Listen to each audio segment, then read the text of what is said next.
বিএনপির পক্ষ থেকে নির্বাচন করেছিল ইশরাক হোসেন, জনরায়ে তিনি নির্বাচিত, আদালতের রায়ে সেটা প্রতিষ্ঠিত। এখন জনরায় এবং আদালতের রায় উপেক্ষা করে একটা অন্তর্বর্তীকালীন সরকার যারা নিরপেক্ষ, তারা যখন শপথ পড়াতে অনীহা প্রকাশ করে, ঢাকাবাসী ফুঁসে ওঠে, তাদের ভোটে নির্বাচিত মেয়রকে তারা নগরপিতা হিসেবে দেখতে চায়, সেই ন্যায্য দাবিতে আন্দোলন তারা করেছে। এবং ইন্টারেস্টিং হচ্ছে তারা কিন্তু শান্তিপূর্ণভাবে আন্দোলনটা করেছে, সেখানে কোনো সহিংস আন্দোলন হয়নি। সেই জায়গায় সরকার যেভাবে রেসপন্স করেছে সেটাও তো বিতর্ক তৈরি করেছে। সরকারের তো ওই আন্দোলনে মনোযোগী হওয়া উচিত ছিল, যেহেতু নির্বাচন কমিশন এই রায় চ্যালেঞ্জ করে উচ্চ আদালতে যায়নি, একটা রিট করা হলো, সেই রিটেরও নিষ্পত্তি হলো, সেখান থেকে আবার তাকে শপথকরণ পড়ানোর জন্য একটা নির্দেশনাও আসলো, সেটাও সরকার অগ্রাহ্য করতে যখন চায় বা স্থানীয় সরকার মন্ত্রণালয় যখন অগ্রাহ্য করতে চায়, তো এরকম ন্যায্য দাবিতে ঢাকাবাসী আন্দোলন করবে আর বিএনপির তার প্রতি সমর্থন থাকবে, সেটাই যৌক্তিক, সেটাই হয়েছে। এখন ধরেন নগর ভবনের কর্মচারীরা আন্দোলন করছে, আর তারা ইশরাক সাহেবকে হয়তো মেয়র হিসেবে নির্বাচিত মেয়রের অধীনে কাজ করতে চায়, তারা কোনো প্রশাসকের অধীনে কাজ করতে চায় না, তারা দায়বদ্ধ থাকতে চায় জনগণের কাছে, আর জনগণের কাছে বা ঢাকাবাসীর কাছে, আর ঢাকাবাসীর কাছে দায়বদ্ধ থাকতে হলে তাদের পছন্দের মেয়র, নির্বাচিত মেয়র ইশরাককে তারা আপনার ওই নগরপিতা হিসেবে দেখতে চায়। এগুলি ন্যায্যতা আছে। হ্যাঁ, আন্দোলন অনেক হচ্ছে, এটা ঠিক আছে। আচ্ছা, ন্যায্যতা আছে ভাই, জায়গাটা একটু পরিষ্কার করে যেতে চাই। সেটি হচ্ছে যে মন্ত্রণালয়ের পক্ষ থেকে সংশ্লিষ্ট মন্ত্রণালয়ের যেই উপদেষ্টা উনিও বলেছেন, এরকম একটি আলাপও আছে যে এইটিকে ইশরাক হোসেন যদি মেয়র হিসেবে দায়িত্ব গ্রহণ করে তাহলে আওয়ামী লীগ সরকারের যে নির্বাচনগুলো, যে নির্বাচনটি হয়েছে যেটিতে তাপস সাহেব দায়িত্ব নিয়েছিলেন, সেটিকে বৈধতা দেয়া, এটা যারা বলে না তারা একেবারে আমি বলবো অর্বাচীনের মতো কথা বলে। একটি নির্বাচন হয়েছে, সেই নির্বাচনটা অনিয়ম হয়েছে তো এই রায়ের মধ্য দিয়ে এটা প্রতিষ্ঠিত হয়েছে। ইশরাক শপথ নিলে নির্বাচনটা যে অনিয়ম হয়েছিল সেটারও প্রতিষ্ঠিত হয়, কারণ নির্বাচনে মেয়র হয়েছিল কে? তাপস সাহেব। তাকে যে করা হয়েছিল সেটা অবৈধ প্রক্রিয়া করা হয়েছিল, ফলাফল ঘোষণায় হস্তক্ষেপ করে করা হয়েছিল। আদালতে যখন বলা হলো যে না সেটা অবৈধ, বাট ফলাফল ঘোষণা হলে ইশরাক মেয়র হয়, তার মানে কি হচ্ছে আদালতের রায়ে প্রমাণিত হয় যে ওই নির্বাচনটা অবৈধ ছিল, এবং ইশরাক শপথ নিলে সেটা আরও দৃঢ় হয় যে ওই নির্বাচনটা এবং নির্বাচনের ফলাফল ছিল না, মানে ন্যায্য ছিল, বৈধ নির্বাচন ন্যায্য ছিল না। এখন নির্বাচনটা কিভাবে প্রক্রিয়ায় সম্পন্ন হয়েছে এটা তো ঠিক যে আওয়ামী লীগের আমলে যে নির্বাচনগুলি হয়েছে মানুষ অবাধে ভোট দিতে পারেনি, সব প্রার্থী সমান সুযোগ পায়নি, ফলাফলে হস্তক্ষেপ করেছে, প্রচার প্রচারণা হস্তক্ষেপ করেছে। তো সেই যে একটা নির্বাচন যখন অবৈধ হয় তার যতগুলি এলিমেন্ট থাকে তার একটা তো এখানে প্রতিষ্ঠিত যে ফলাফল ঘোষণায় হস্তক্ষেপ করা হয়েছিল। নির্বাচন কমিশন বিজয়ী প্রার্থীকে ইশরাক তাকে ঘোষণা করেনি, পরাজিত প্রার্থী বা তার দলের প্রার্থী আওয়ামী লীগের প্রার্থী তাপসকে মেয়র হিসেবে ঘোষণা করেছে। তো এই রায়েই তো প্রমাণ হচ্ছে যে আওয়ামী লীগের আমলে নির্বাচনগুলি অবৈধ ছিল। এখন যে বিষয়গুলি আদালত আমলে নিয়েছে নির্বাচনী ট্রাইব্যুনাল, সেটার এগেইনস্টে তো নির্বাচন কমিশন যায়নি, কারণ নির্বাচন আয়োজন করে কে? নির্বাচন কমিশন, ব্যবস্থাপনা করে কে? নির্বাচন কমিশন, ফলাফল ঘোষণা করে কে? নির্বাচন কমিশন, গেজেট প্রকাশ করে কে? নির্বাচন কমিশন। তারা মেনে নিয়েছে, ইশরাক এবং নির্বাচন কমিশন দুই পক্ষ। স্থানীয় সরকার মন্ত্রণালয়ের শপথ পড়াতে অনীহা কেন?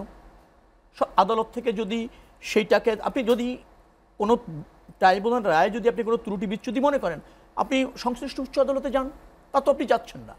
আপনি গায়ের জোরে ক্ষমতার দম্ভে একটা কল্পনাপ্রসূত ধারণা নিয়ে একটা নির্বাচিত মেয়র জনগণের ভোটে এবং আদালতের রায়ে তাকে শপথ পড়ানো থেকে বিরত থাকছেন, সেটা এই কাম্য না, এবং সেটা আদালতের রায় এবং জনগণের রায়ের প্রতি অবজ্ঞা, এবং সেটা এই ধরনের সরকারের কাছ থেকে মানুষ আশা করে না। সরকারের কোনো যৌক্তিক ব্যাখ্যা থাকলেও সেটা কিন্তু আজ পর্যন্ত সরকার ডেকে বলেনি, অথবা আদালতে গিয়েও বলেনি। আপনি একটা কল্পনা প্রসূত ধারণা দিয়ে আদালতের রায় এবং জনগণ রায়কে মানে অবজ্ঞা করতে পারবেন না, যেটা সরকার করছে বিধায় বিতর্ক সৃষ্টি হচ্ছে, এবং এতে প্রমাণিত হচ্ছে যে সরকার রাজনীতি নিধন এবং জনরায়কে বৃদ্ধাঙ্গুল দেখাতে চায়।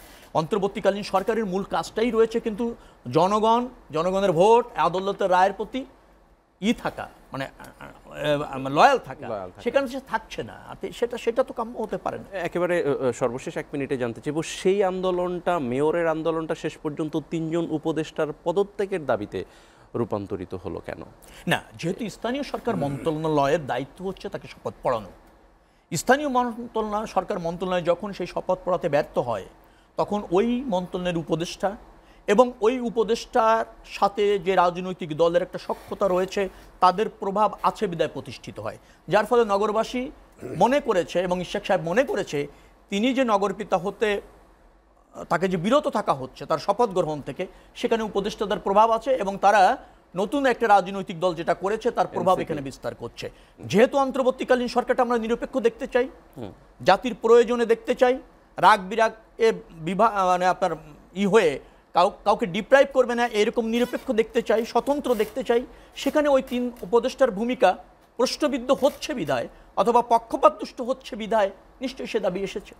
আর সবচেয়ে বড় কথাটা হচ্ছে আপনি একটি রাজনৈতিক দল করবেন এবং সেই দলের অনুসারী হয়ে আবার অন্তর্বর্তীকালীন সরকারে থাকবেন, সেটা নিরপেক্ষতা হারায় এবং সেটা বিতর্কের ঊর্ধ্বে রাখা যেন অন্তর্বর্তীকালীন সরকারকে। আমাদের গণতন্ত্রের সাথে এবং অন্তর্বর্তীকালীন সরকারকে সফল করার স্বার্থে, দেশের স্বার্থে, জাতির স্বার্থে কিন্তু নিরপেক্ষতা ভূমিকা থাকা দরকার। তার জন্য ওই 3 উপদেষ্টা আমার মনে হয় অন্তর্বর্তীকালীন সরকারের ইমেজ নষ্ট করছে বিদায় তাদের সরে যাওয়া উচিত বলে মনে করি। ঘটনা হচ্ছে যে যখন সরকার তার লক্ষ্য পূরণে ব্যর্থ হতে যায় এবং সেই দায় চাপানোর বা সরে যাওয়ার মানসিকতা দেখায়, সেটা কোনো রাজনৈতিক কমিটমেন্ট হতে পারে না। সেই জায়গায় আমাদের আপত্তি রয়েছে। এবং সরকারের অগ্রাধিকার চিহ্নিত করার ক্ষেত্রে যখন আমরা অদূরদর্শিতার অভাব দেখি, কমিটমেন্টের অভাব দেখি, তখন জনগণের অসন্তোষ তৈরি হয়। জনমনে অসন্তোষ তৈরি হলে রাজনৈতিক দল হিসেবে আমাদেরকে চিন্তিত হতে হয়, আমাদের কনসার্ন হতে হয়, এটা তারই অংশ। আরেকটা কথা আমি বলতে চাই, সেটা হচ্ছে উনি বলছেন যে মেয়াদ চলে গেছে সিটি কর্পোরেশনের। দেখেন, আমি আপনাকে বলি, যেহেতু পরবর্তী নির্বাচন হয় নাই এখনো পর্যন্ত, অতএব গেজেট প্রকাশ করেছে নির্বাচন কমিশন, অতএব শপথ নেওয়াটাই হচ্ছে ন্যায্য। সরকারের যদি সেখানে কোনো বক্তব্য থেকে উচ্চ আদালতে যেতে পারে, এছাড়া মেয়াদ চলে গেছে এই কথা বলে শপথ নেওয়া বন্ধ করাটা যাবে না, এটা কোনো আইন সিদ্ধ হবে না। আরেকটা কথা বলি, ফজলুর রহমান সাহেবকে পদত্যাগের দাবি করা যাবে না, দাবি করলেও অন্যায়। আমি বলছি অবশ্যই যৌক্তিকতা আছে। বিএনপি যে ব্যাখ্যা করেছে, তো বিএনপি যে কেন চেয়েছে, কারণ জাতীয় সেন্সিটিভ কিছু বিষয়ে তিনি যে অবস্থান নিয়েছেন, যে ব্যাখ্যা দিয়েছেন, তা আমাদের কাছে সন্তোষজনক মনে হয়নি। আমরা দাবি করতেই পারি, সরকার যদি তাকে যোগ্য মনে করে রাখতে পারে, অথবা আমাদের দাবি যে অমূলক সেটা প্রমাণ করার জন্য সরকারের ব্যাখ্যাও থাকতে পারে। দাবি করা যাবে না, দাবি করলেই রাজ্জাকি ভাই একবার মানে ক্ষুব্ধ হয়ে যাবেন, সেটা হবে না। আরেকটা কথা ওনাকে বলা দরকার, সেটা হচ্ছে খালেদা জিয়া কখনো রিজাইন করেনি আন্দোলনে। মেয়াদ শেষে সংবিধান মোতাবেক ক্ষমতা হস্তান্তর করেছে। সচিবালয়ের কর্মচারীরা বিদ্রোহ করেছিল, বিধায় খালেদা জিয়া রিজাইন করেছে। উনি যেটা বলেছেন এই কথাটা সঠিক নয়। আরেকটা কথা আমি বলতে চাই, এই সরকার অতি সম্প্রতি বলেছে যে দায়িত্ব পালন অসম্ভব হলে জনগণের সাথে নিয়ে সিদ্ধান্ত নেব। যে কথাটা বলেছে, জনগণ সাথে থাকলে আবার দায়িত্ব পালনে অসম্ভব হয় কি করে? নিশ্চয়ই সম্ভব হয়। আচ্ছা, আর জনগণ সব সাথে নিয়ে নেবেন, এত বড় রাজনীতিবিদ কবে হলেন? আর এত বড় জনগণ কর্তৃক নির্বাচিত কবে হলেন? জনগণ তো চাচ্ছে তার ভোটের ভিত্তিতে সরকার। তো আপনি বলছেন যে অসম্ভব যদি হয়ে যায় জনগণকে নিয়ে সাথে নেব, এই কথাটা রাজনৈতিক স্টান্টবাজি। অন্তর্বর্তীকালীন সরকারের ভাষা, বক্তব্য এ ধরনের হওয়া উচিত না। সার্বজনীন হওয়া উচিত, জনস্বার্থে হওয়া উচিত, দেশের স্বার্থে হওয়া উচিত, দায়িত্বে পরায়ণ হওয়া উচিত। দায়িত্বেও পরায়ণ না হয়ে আপনি ওই জটিলতা তৈরি করে অন্যের উপর দায় চাপানো অন্তর্বর্তীকালীন সরকারের দায়িত্ব নয় বলে আমরা মনে করি।